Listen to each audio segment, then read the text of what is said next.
Welcome back to Everyday Evolution, and today we will be talking about how toasters have evolved throughout history.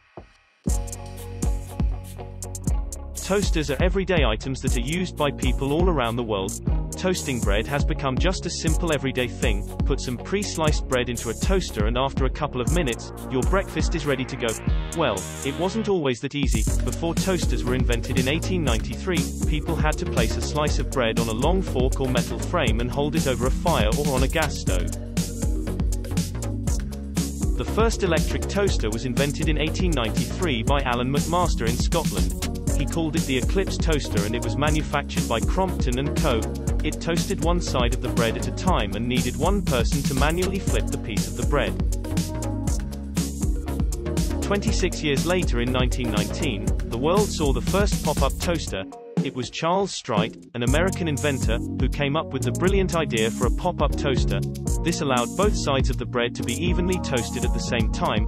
Charles received a patent for his idea in 1921. He started the Waters Genter Company to manufacture his product.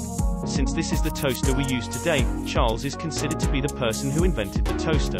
As the toaster evolved into more of a household item, people started to modify it and increase the number of slices of bread the toaster could fit.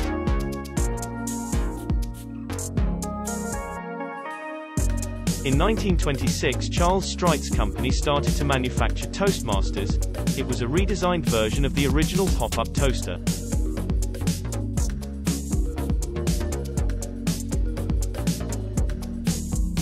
In 1930 came the invention of something we never knew we needed: sliced bread. The Continental Baking Company began selling sliced Wonder Bread instead of solid loaves. Because of the pre-sliced bread and the convenience it brought, toaster sales rocketed. Although pre-sliced bread was introduced in 1930 and toasters became more prevalent in homes, they still weren't too common.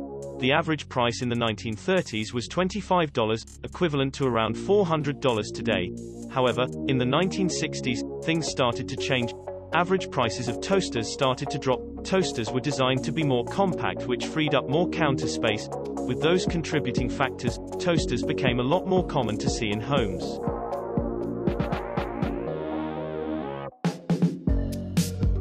In the 1970s, toasters became more customizable, with people having the option to choose what color or finish they wanted.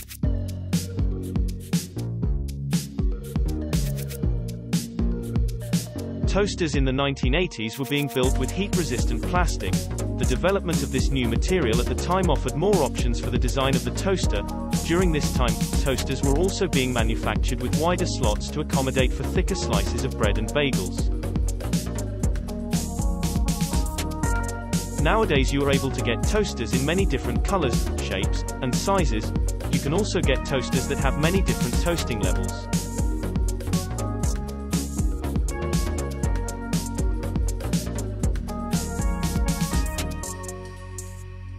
That will be it for today's video. We really hope you guys enjoyed it. As always, leave your video ideas down below. Make sure to like, subscribe, and we will see you guys in the next one.